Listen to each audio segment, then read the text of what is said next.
So this is the Padcast podcast. Today here we're with Tricks. We're at Pirate Studios. How's it going, mate? You alright? Good, it's alright. It's good to see, man. It's good to see you back doing some music then, sir. Yeah, man. Where you been? You know what? Took a little break. I had to come back, you know what I mean? Bit of trouble with the law, I had to go away for a little bit, but now I'm back on the music thing, come out, I had to get my stuff together. Now I'm back, Build some hunger, I had to build that hunger. Obviously, I've always had the passion there, I missed music, but I've had to just get my life in order and that, you know what I mean? And now I'm just in a good position where I'm like, I can just do music and, be happy and just do what I want to do, really, you know what I mean? Yeah, see, because with me, I was seeing you had you were starting getting your P110s, you was getting more and more. Like, just before when I just got to that stage where I was just thought, let me take this seriously. I started investing in a few videos, the fan base was building, I had a bit of success here and there, and then obviously that got locked up, and then, that took me off the path that I was on, but... Because you had some, you was doing well, man, I see you was constant, and the quality of your videos, they were getting better and better and better. Yeah, that's what I mean. As well as the quality of the channels that you was getting on, so it was building, and I was like, what's going on, man? I want more, You're right, man. I started off with lower quality videos, and I went up, and then I had P110, Link Up TV, so it's going up in the channels and whatnot, and I was building some momentum, I was seeing the followers started to go up, getting the more mentions, but obviously that just took me off the track that I was on. What about your Spotify and that? Did that keep going while you was away? Yeah, or? it did, to be fair. It went quite well. Even now, I haven't released anything in 4 years, and still my Spotify is still running decent. Obviously not the best, but you're still making income. Yeah, still making a little income from it. At one point, I was making decent from it, but I'm still surprised at the listens I get now compared to how long I haven't put music out for. I'm still getting them listens. It still shocks me. I think, who's listening to this? Yeah. So what are your albums, mixtapes, so forth? Have you got any that you can tell? Let them know that. You know what? I'll be honest with you. I've got Dirty Sound. I've got the odd name of the other one. I've got two solo ones, which I just threw together basically and just put them out there. I never sat there and put time into making these were just tracks I had together. I thought, let me just put these tracks together. That's how it used to be more back then, didn't it? You'd make a collective of tracks, bang, get them together, send them out. But really that should have been put as an EP, which is less than 7 tracks, but because I put probably 20 tracks on them each, to put them out as album, to me it's not an album. It's just like a mixtape. And then I've got Overlooked EP, what I've done with you, and a singer called Danzy, Desolate. Goes by a few different names. He's actually a good singer, but he's a bit of a mad guy, that's a different story anyway. But yeah, obviously we had that mixtape out, which we made in one night. That was mad. We made that in one night. One night, yeah. You know what we done one night. We done this mixtape, and it was about 10 tunes, 12 tunes, something like that. At least 12 tunes at least. What we done was, at the time, we was let's genre jump. And it was every single tune, and we got a bit of the ball rolling, didn't we? We was we had started getting reviews on the on our mixtape. We started getting plays, and it's because there was so many different genres on that. I don't know if that was a good thing or a bad thing. In a way, it was a good thing because it shows how versatile we were. But on the other hand, you might listen to it and you might be for example, if you're a grime fan, you're gonna hear one grime, then pop, then this, then dubstep, and you're gonna be about what music is this, but on the other hand, it shows you that we're versatile, we can make different types of music, you know what I mean? So it's I don't really do music too much no more. If I link up with you, I want to do some music, I want to get something done, because I think I'd still love it. I hear a beat, I want to do, but I just feel like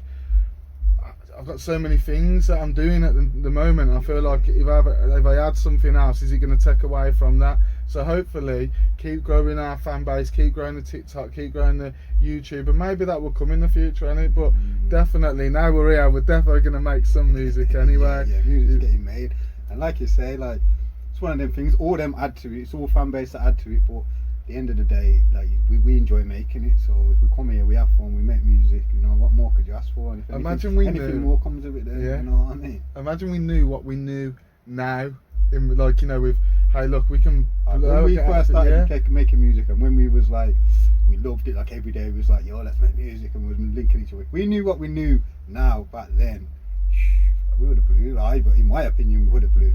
You got to think, even back then, we didn't know about studios, anything like that. And now people got access to all these studios and all that. We didn't really know. We was making stuff at home, and the shit is, we've had no mixing, mastering experience. We're just putting it out there. Like, the quality was low, everything. But we had the enthusiasm, we had the lyrics. The tracks were good. You listen back to them now, and the tracks were like, yo, they could stand up with tracks now, but the quality was just like awful, like awful. Yeah. Like, what was he playing at?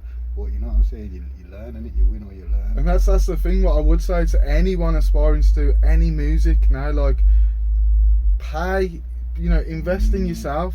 Like, you can get on, there's so many YouTube channels that say, yeah, I'll record your freestyle for free, but I'm telling you now, if they're recording your freestyle for free, odd chance is they ain't pushing it. Exactly. Like what you're saying, someone will go, yeah, I'll do that, and I'll put it on this free channel, and it ain't got no views, and you'll say to them, well, why don't you go to Link Up TV or this and that and put it on there? And they'll be like, I ain't paying so many £100, I ain't paying. Well, to be fair, back then you could pay like between who you was, like, it could be 40, it could be 50, it could be 60, and then it jumped up to 150, 141.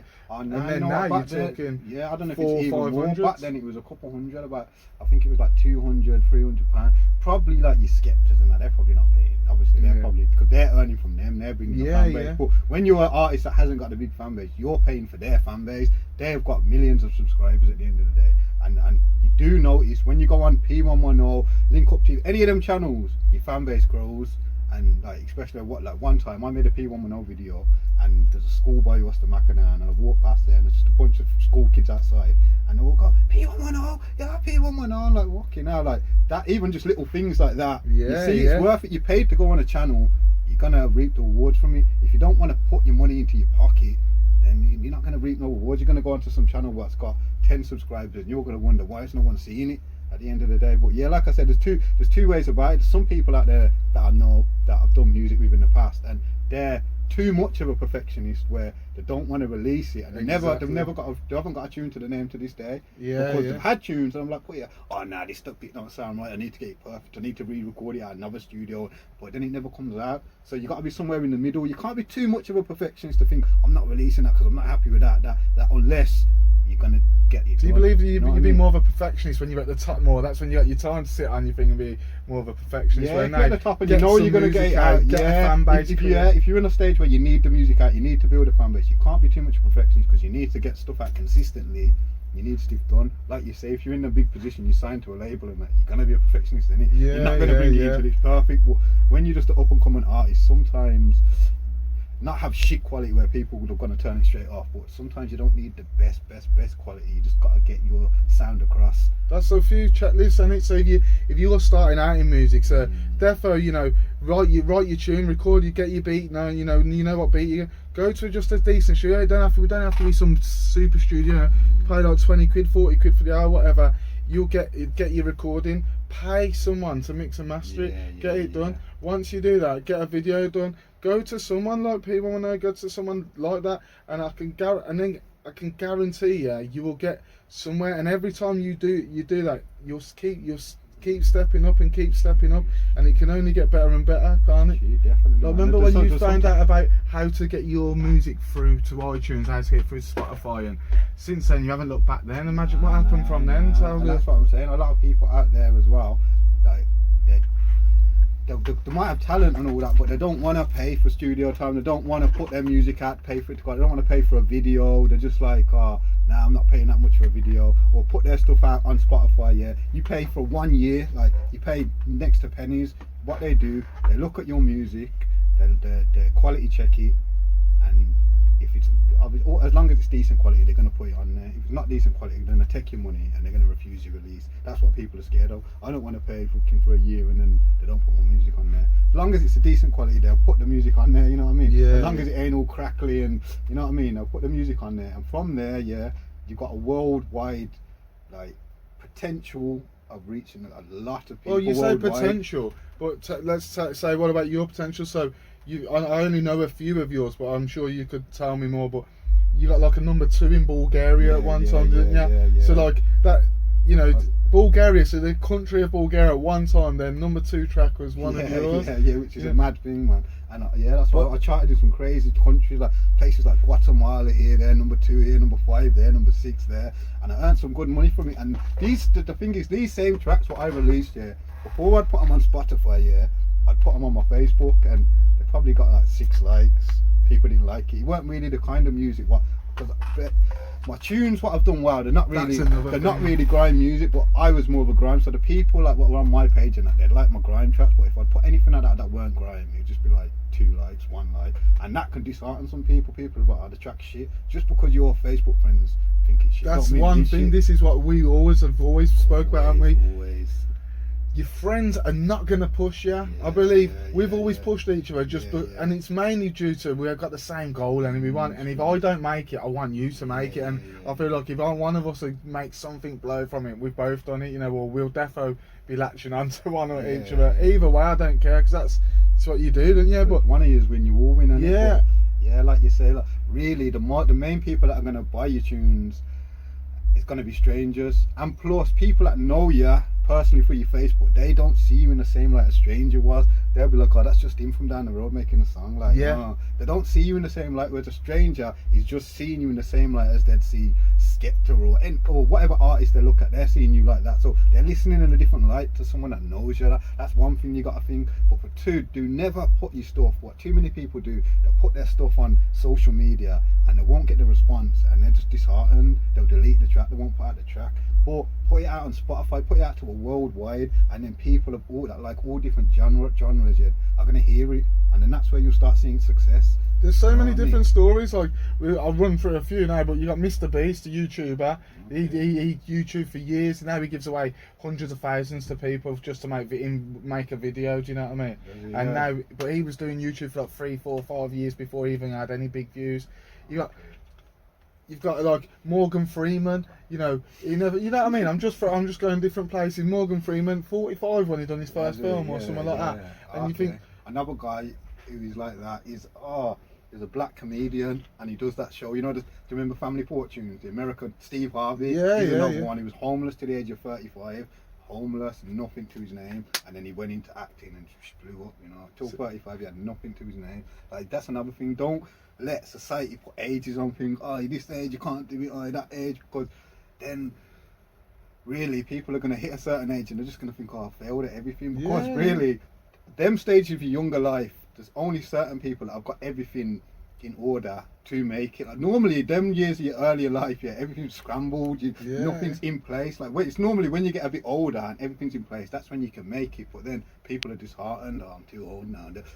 People, what I mean? Don't listen to any of that. People are not putting themselves as like the main character in their story. They're happy to be like the extra. Do you know what I mean? And they just 100%. Let someone else get the bag. And I feel like I've hit that in the past year, where I was like, no, I want to be that. I want to put myself forward. I can't remember who said that. It might have been Will Smith or something. That said that if you're at a certain stage in your life now, you haven't achieved what you want to achieve, or you haven't achieved anything, just see it as like a movie, and throughout the movie, like there's a certain stage in his life where everything turns around. This is your movie. You're just waiting for that time where you're gonna make it. You're gonna do it. Whatever it is in your life you want to succeed at, you can do it. And don't think, oh no, don't let anything dishearten you. Don't age past anything. Like just make it like. Everyone's got a story. The longer it takes, the harder it is. It's a better story at the end. Do you feel that's where you are now? Like you've had a bit of you've tried in music. You had some success. You went to prison. You've come out now. You're back on music. You're working hard. As you do, and now you've just got that motivation. Now you've got your clothing, and that's going like. That's another thing, guys. Look out for it. Started a clothing brand, Recognise Real. The next podcast, maybe a few, will probably push it and wear the t-shirts for the, for the next like 3 or 4 podcasts, just to put it out there. But it's Recognise Real. You can check these Facebook. RecogniseReal.com. Go on there. Shirts out to Aaron as well. Go on there. Tracksuits, t-shirts. We've got a new line coming soon. And that clothing range is doing much better than I thought it would have. It's only been nearly a month now that it's been started, and fucking hell, the success it's had or you never expected it. Exactly. Remember the thoughts you had before, and you think, oh no, I'm gonna buy this. Exactly. Boom. As soon as you bring it out, and imagine it's easy to have them negative thoughts. Oh, there's loads of clothing labels. Why's mine gonna be any different? Look how good they're doing. Like all these things, no matter what it is in life, you're gonna have these people. You might mention that idea to someone, and they might not necessarily be a hater. They're just thinking in their head, oh, now you know what though, Pad? There's too many clothing labels, bro. There's no point in you doing it. Yeah. There's one there, and they're doing it for this price, and they're like that could easily put you off. But they might not be haters, but they might have a bit of a negative mind frame without knowing it. These kind of things drag you down, but they're not doing it on purpose. But you could easily take that on board and think, you know what? He's right. There's too many clothing. There's too many Like, you know what I'm saying? Like, there's certain shops you go down and there's 4 chippies on the same strip. Yeah, but they're all making money. Some people like that one. Some people like that one. They could have thought, you know what? There's already a chippy there. I'm opening a chippy here. There's space for everyone. There's money to be made for everyone. And the one person who's like, it pops into my head for some reason when I thought of that is Joe Rogan. When he with his thing, he tells everyone, you should do this, you should do that, because he knows there's space for everyone. Like, the space in the market for everyone. He could have that closed mind frame and think, don't tell him about that because he's eating out of my pocket. And that's how people think. And especially when it comes to rapping MCing, people think everyone's competition. We wouldn't be sitting here now having this chat if we never listened to Joe Rogan, because I probably wouldn't have wanted to do the podcast. Would have still been trying to make music. Would think, oh, forget it, I'm going to be the rapper forever. You know what I mean? Well, that just makes you realise that there's money, there's space out there for everyone, and it's not just one thing where you think he's my competition, he's going to take out of my pocket. They're not taking out of your pocket. And support, that's one thing I say to everyone. Support each other. Like, you know, like, you come to mine the other day and I was I'm editing some videos, nothing to do with me. I'm going to get no gain. All it is I was editing a video, so it was just an intro for someone. But it's no gain for me. But in the future, that may have a gain for me. And I'm not trying to do something to get something. But there's no harm in helping each other. If we can help each other succeed, you will succeed in yourself. And if you surround yourself with people who are succeeding, 100%. There you go. 100%. And stop surrounding yourself with shit people as well. That's it. I've stopped doing it, man. I'm not joking. Let's say if you hang around with free anything, you'll be the fourth. If you hang around with free fucking homeless people, you'll probably be homeless in no time. That's what I'm saying, man. Like, if you hang around with 3 millionaires, you'll probably be a millionaire sometime down the line. Like, you feed off people's energies, people's personalities, people's negative, positive energies, all them kind of things that either fuel your fire or to put your fire out. You know what I mean? And that's where we got to go. Positivity is the key. So we've got new music coming. We've got the clothing brand, and we got a positive outcome. What we're gonna do, we'll come back in the future and we'll check out, like, we'll do a follow up on your new, say, album, mixtape, whatever you come with, and then we'll have you the next episode. You will see we'll be kitted out in Recognise Real clothing. He's got tracksuits, he's got t-shirts, he's got the caps. You got the caps in now as well. The caps ain't for sale, but they're coming, because what it was, I done the flat peak cap at first, but then I realised people ain't really wearing them anymore, but I wear them. But everyone wants them bent peak ones now, so we're going into the bent peak ones. We've got them coming out, we've got the hoodie coming out, we've got a new tracksuit coming out, and we've got kids clothes coming out soon as well. And what we'll do, guys, I mean, I'm putting it on him on the spot now, but we'll do, if you have heard about his clothing through this podcast, we'll do, like, if you do, I don't know, Recognise Real Padcast code, we'll do something like that. You know what, I'm going to put a code, Padcast, that's going to be the code, I'm going to sort that out tonight. So if you put Padcast in, you're going to get a percentage off. I don't know what the percentage is, but you're going to get a good percentage off. And we'll do that in the next one. We'll let you know what the percentage is, and well, that'll be a good thing to do, and then we can always, you'll know that it's come through as well, won't you? It's support each other, guys. So it's been good. Nice to have a little catch up with Tricks. And we'll see you in the future. Guys, that's Padcast. Don't forget to like, share, subscribe. Head over to Recognise Real Clothing. Head over to the Dirty Tricks Spotify. Get on the music. Guys, I'm Paddy. Dirty Tricks. I ain't going nowhere.